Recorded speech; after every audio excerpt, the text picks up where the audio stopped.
धनगर समाजाला आरक्षण देण्याला आमचा विरोध नाही, परंतु आदिवासी समाजाच्या आरक्षणातून त्यांना आरक्षण देण्यास आमचा कडाडून विरोध असल्याचं आज सकल आदिवासी समाजाच्या वतीनं सांगण्यात आले. अशा प्रकारे जर आदिवासी समाजाचा आरक्षणात धर्म धनगर समाजाला समाविष्ट केला तर मुंबई आणि इतर महानगरांना केला जाणारा पाण्याचा पुरवठा तोडू आणि सगळ्या महामार्गावरील वाहतूक बंद पाडू असा गंभीर इशारा आज आदिवासी समाजाच्या वतीनं देण्यात आलाय. आदिवासी समाज आजही महाराष्ट्राच्या दुर्गम भागात वसलेला असून त्यांना इतर समाजांप्रमाणे मुख्य प्रवाहात आणण्यासाठी भारतीय संविधानानं आरक्षण दिले. अत्यंत मागास आणि आर्थिकदृष्ट्या दुर्बल असलेल्या या समाजाला मिळालेल्या आरक्षणातूनच धनगर समाजाला आरक्षण द्यावं असा निर्णय शासनानं घेतला असल्यानं संतप्त झालेल्या आदिवासी समाजातील संघटनांनी एकत्रित येऊन सरकारला गंभीर इशारा दिलाय. आदिवासी समाजाच्या 40हून अधिक संघटनांनी एकत्र ही समिती स्थापन केली असून या समितीची पत्रकार परिषद आज ठाण्यात आयोजित करण्यात आली होती. या पत्रकार परिषदेत कृती समितीचे सल्लागार मधुकर तळपांडे यांच्यासह अध्यक्ष यशवंत मले आणि सचिव विश्वनाथ किरकिरे यांनी देखील आदिवासी समाजाच्या पुढील समस्या मांडल्या. धनगर समाजाला आरक्षण देण्याला आदिवासी समाजाचा विरोध नसला तरी आदिवासी समाजाला दिलेल्या आरक्षणातून धनगर समाजाला आरक्षण द्यावं याला मात्र आपला कडकडून विरोध असल्याचं आदिवासी नेत्यांनी स्पष्ट केले. नामसाधर्म्याचा फायदा घेऊन इतर अनेकांनी खोटी जात प्रमाणपत्र बनवून आदिवासी समाजाचं आरक्षण लाटल्याचा गंभीर आरोप संयुक्त आदिवासी आरक्षण हक्क कृती समितीचे सल्लागार मधुकर तळपांडे यांनी केलाय. आत्तापर्यंत असे चुकीचं प्रमाणपत्र बनवून लाखो लोकांनी आदिवासींचं आरक्षण लाटलं असून त्यांना बाहेर काढत मूळ आदिवासी युवकांना त्यांचा रोजगार द्यावा अशी मागणी देखील त्यांनी केली आहे. आदिवासी समाजासाठी सरकारतर्फे जाहीर केलेल्या निधी इतरत्र वळवला जातो याचा निषेध करत त्यांनी मंजूर झालेल्या सर्वचा सर्व निधी आदिवासी समाजाच्या विकासासाठी वापरला जावा अशी मागणी केली आहे. या प्रमुख मागण्यांसह इतरही अनेक मागण्या आदिवासी आरक्षण हक्क कृती समितीच्या तर्फे देण्यात आलेल्या निवेदनात नमूद करण्यात आल्यात. आमच्या मागण्यांची गंभीर दखल घेत शासनानं यावर त्वरित उपाययोजना न केल्यास मुंबई ठाण्यासह इतर महानगरांना आदिवासी भागात असलेल्या धरणातून होणारा पाणी पुरवठा 24 तासांसाठी पूर्णतः बंद करण्याचा गंभीर इशारा त्यांनी दिलाय. यासोबतच आदिवासी भागातून जाणारे महामार्ग रोखून वाहतुकीचा चक्काजाम करण्याचा निर्धारही त्यांनी बोलून दाखवलाय. सरकारनं आमच्या मागण्या गंभीरतेनं घ्याव्यात, अन्यथा 27 ऑक्टोबर रोजी ठाण्यातील साकेत मैदान ते जिल्हाधिकारी कार्यालय असा विराट जनआक्रोश मोर्चा आदिवासींच्या वतीनं काढण्यात येईल असा इशाराही त्यांनी सरकारला दिलाय. म्हणजे त्याबाबत शासनाने काहीतरी भूमिका जाहीर करायला पाहिजे होती. उलट धनगरांचं आंदोलन थांबविण्यासाठी त्यांना 40 दिवसाचं की 50 दिवसाचं की 2 महिन्याचं त्यांनी वेळ मागितली आणि त्याप्रमाणे आम्ही काहीतरी करू म्हणून आम्ही एक प्रिव्हेंटिव्ह म्हणून आम्ही आमची आंदोलन सुरू केलेली आहेत. आणि तुम्ही एक महत्त्वाचं सांगितलं की याच्यामध्ये आपला कोणता मुद्दा सांगितला आपण आता गेल्या सरकारने एक्झॅक्ट बरोबर. गेल्या सरकारने ज्या काही धनगर बांधवांना काही 22 प्रकारच्या आदिवासींना मिळणाऱ्या सवलती दिल्या होत्या. माझं त्यांना एक विनंती आहे, आता देखील परवा काहीतरी बैठक झाली त्यात पण काही मान्य केलेलं आहे. आमची विनंती एकच आहे की गव्हर्नमेंटने खरं म्हणजे आदिवासींसाठी एक वेगळं बजेट केलं, 9% बजेट वेगळं केलेलं आहे, पण दरवर्षी त्यातला बराचसा पैसा इतर खात्याला वळवला जातो. या खात्यात येतो तो पूर्ण खर्च पडत नाही. आणि यावर्षी सुद्धा 12,000 कोटी या गव्हर्नमेंटनी इतर डिपार्टमेंटला आदिवासी विकास खात्याचे पैसे वळवलेले आहेत. आमची मागणी अशी आहे, इतर कुणाला काय द्यायचं ते द्या, पण आमच्या बजेटला हात लावू नका. उलट वळवलेला 12,000 कोटी जो रुपयाचा निधी आहे तो या आदिवासी विकास खात्याला पुन्हा द्यावा अशी आमची विनंती आहे.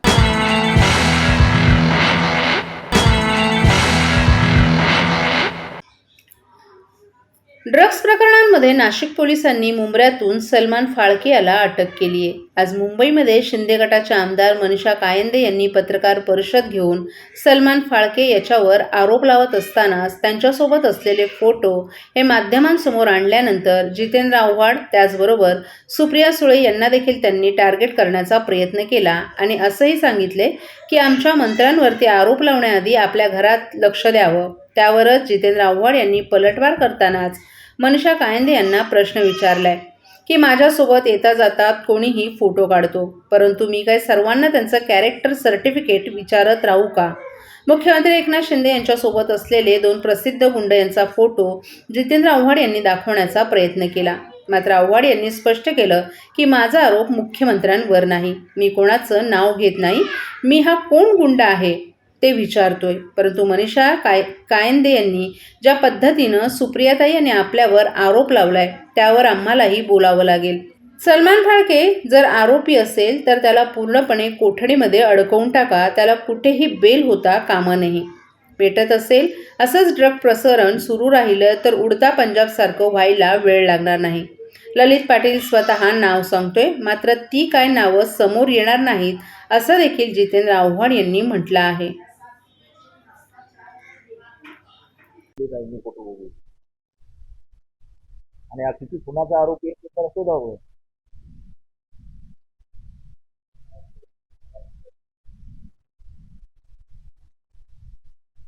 ज्या पद्धतीने ड्रग्ज सापडत आहेत, विकले जात आहेत, लोकांच्या खिशात मिळतात, ते मला सलमान फाळकेच्या खिशात मिळाले. असा टाका आतमध्ये बाहेरच येतात.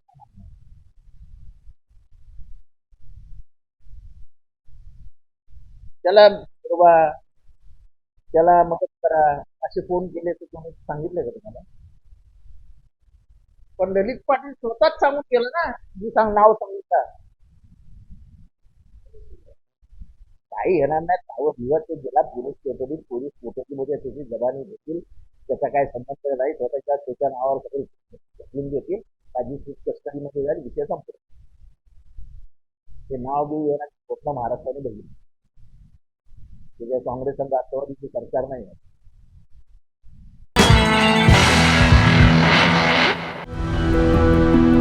मैं घर घर जाके काम करती हूँ. मेरे हस्बैंड ऐसी बेलदारी मजदूरी करते हैं. पहले मैं टीके लगवाती थी, फिर ऐसा हुआ कि हम लोग काम करते थे, हमारा काम डाउन होने लगा. फिर हम गांव चले गए. फिर गांव से आए तो हम दोनों काम में बिजी हो गए.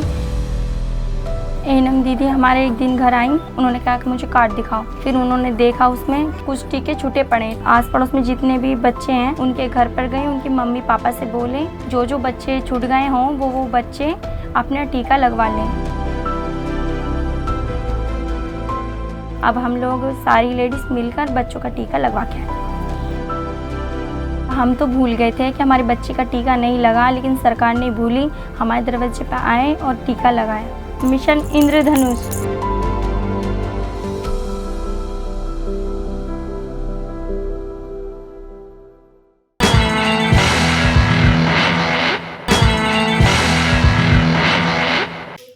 सियाचीनमध्ये कर्तव्य बजावताना महाराष्ट्रातील बुलढाणा जिल्ह्यातील अग्निवीर अक्षय गवते यांचा मृत्यू झाला. अक्षय यांच्या मृत्यूबद्दल हळहळ व्यक्त करतानाच त्यांच्या कुटुंबियांना राज्य शासनातर्फे 10 लाख रुपयांची मदत जाहीर केल्याची घोषणा मुख्यमंत्री एकनाथ शिंदे यांनी केली आहे. जवान अक्षय गवते हे बुलढाणा जिल्ह्यातील पिंपळगाव सराई येथील राहणारे होते. महाराष्ट्राच्या पहिल्या अग्निवीराला वीरमरण आल्यानं हळहळ व्यक्त करण्यात येत आहे. अक्षयच्या निधनाबद्दल त्यांच्या कुटुंबियांप्रती मुख्यमंत्र्यांनी सहवेदना व्यक्त केली आहे.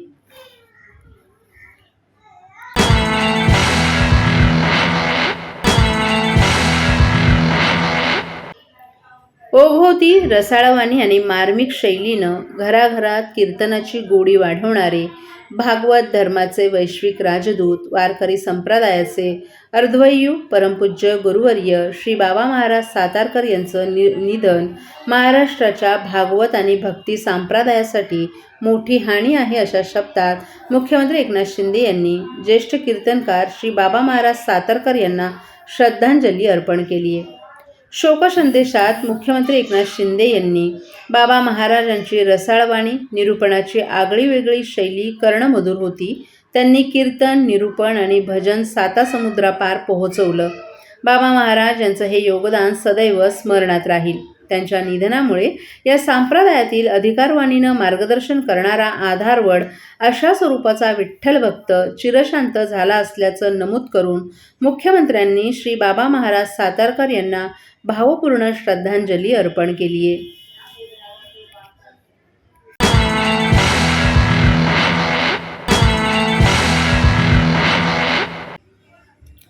लेझिमचा ठेका, पारंपरिक वेशभूषेत सुहासिनींनी अमृत कलशाचं केलेलं पूजन, सोबतीला अग्निशमन, TDRF आणि ठाणे महानगरपालिका सुरक्षा रक्षकांनी राज्यगीतानं दिलेली सलामी, अशा उत्साही आणि मंगलमय वातावरणात ठाणे शहरातून गोळा केलेल्या माती आणि तांदूळ यांनी भरलेला अमृत कलश महापालिका आयुक्त अभिजित बांगर यांच्या हस्ते जिल्हाधिकारी कार्यालयाकडे रवाना करण्यात आलाय. माझी माती माझा देश अभियानात अमृत कलश यात्रेअंतर्गत अमृत कलश हस्तांतर कार्यक्रम आज ठाणे महापालिका मुख्यालयाच्या आवारात पार पडला. या कार्यक्रमास अतिरिक्त आयुक्त संदीप माळवी, अतिरिक्त आयुक्त प्रशांत रोडे, माजी नगरसेवक राजेंद्र साप्ते, सर्व उपायुक्त, सहाय्यक आयुक्त तसंच महापालिकेचे अधिकारी आणि कर्मचारी मोठ्या संख्येनं उपस्थित होते. पंतप्रधान नरेंद्र मोदी यांच्या संकल्पनेतून आणि माननीय मुख्यमंत्री एकनाथ शिंदे यांच्या सूचनेनुसार स्वातंत्र्याच्या अमृत महोत्सवी वर्षानिमित्त महापालिकेच्या माध्यमातून वर्षभर विविध कार्यक्रम राबवण्यात आले. माझी माती माझा देश हे अभियान संपूर्ण राज्यात मोठ्या प्रमाणावर राबवण्यात आले. ठाणे शहरात देखील 15 ऑगस्टच्या पूर्वीपासून कार्यक्रम राबवण्यात आले. या सर्वांची सांगता शहरातील विविध भागात अमृत कलश यात्रा काढण्यात आली. या यात्रेत नागरिकांनी तांदूळ आणि माती या अमृत कलशात जमा करून या अभियानास उत्स्फूर्त प्रतिसाद दिल्याबद्दल पालिका आयुक्त अभिजित बांगर यांनी यावेळी ठाणेकर नागरिकांचे आभार व्यक्त केले. यावेळी हा कलश दिल्लीला घेऊन जाणाऱ्या कुणाल सुनील मातेले, ओमकार संतोष चोरट या स्वयंसेवकांकडे पालिका आयुक्त बांगर यांनी अमृत कलश हस्तांतरित केला. यानंतर फुलांनी सजवलेल्या परिवहनच्या बसमधून हा अमृत कलश सन्मानपूर्वक रवाना करण्यात आला. या अमृत कलशाचा प्रवास आज ठाणे शहरातून सुरू होत असून सर्वप्रथम हा कलश जिल्हाधिकारी कार्यालयात जाणार असून तेथून मुंबईतील ऑगस्ट क्रांती मैदान येथे आज सायंकाळी रवाना होईल. त्यानंतर हे कलश विशेष ट्रेननं मुख्यमंत्र्यांच्या हस्ते दिल्ली येथे रवाना होणार असल्याचंही आयुक्तांनी नमूद केले. ठाणे महापालिका मुख्यालयाच्या आवारात ठाणे शहरातील राबोडी येथील सरस्वती हायस्कूल अँड कनिष्ठ महाविद्यालयाच्या विद्यार्थ्यांनी तसंच ठाण्यातील सखी महिला ग्रुपनं लेझिम सादर केले. तर ठाणे महापालिकेचे आरक्षक योगेश विस्पुते यांनी पोवाडा सादर करून संपूर्ण वातावरण भारावून टाकलं. सर, आज महापालिकेतर्फे माझी माती देशचा कलश फर्निचर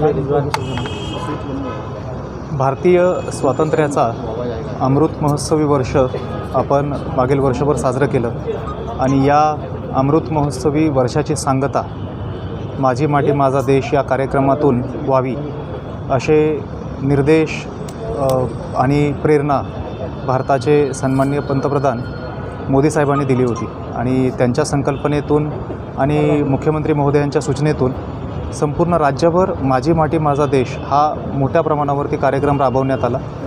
ठाणे शहरामध्ये सुद्धा या कार्यक्रमाअंतर्गत अनेक उपक्रम राबवण्यात आले.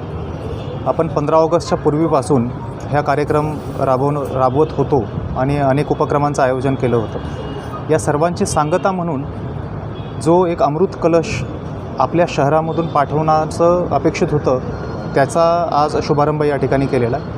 हा अमृत कलश सर्वप्रथम जिल्हा स्तरावर म्हणजे जिल्हाधिकारी कार्यालयामध्ये पाठवला जाईल आणि जिल्हाधिकारी कार्यालयातून ठाणे जिल्ह्याचा अमृत कलश हा राज्यस्तरावरती पाठवला जाईल आणि संपूर्ण राज्यामधून मुख्यमंत्री महोदयांच्या हस्ते या कलशाचं प्रस्थापन दिल्लीसाठी केलं जाईल आणि संपूर्ण भारतभरातून सर्व राज्यांचे प्रातिनिधिक अमृत कलश त्या ठिकाणी एकत्रित येऊन त्याची पुढचं नियोजन जे आहे ते प्रधानमंत्री महोदयांच्या उपस्थितीत करण्याचं या संपूर्ण उपक्रमाचं नियोजन आहे. मला विशेषत्वाने नमूद करावं असं वाटतं, ठाणे शहरातील नागरिकांनी ज्या पद्धतीने प्रभाग समित्यांमध्ये आपण हा कार्यक्रम घेतला होता त्यावेळी फार मोठ्या प्रमाणे उत्स्फूर्तपणे यामध्ये सहभाग नोंदवला आणि अत्यंत उत्साहाने या संपूर्ण उपक्रमामध्ये सहभागी झाले. मी सर्व नागरिकांचं त्याबद्दल अभिनंदन करतो. सर, हिंदी बताइए.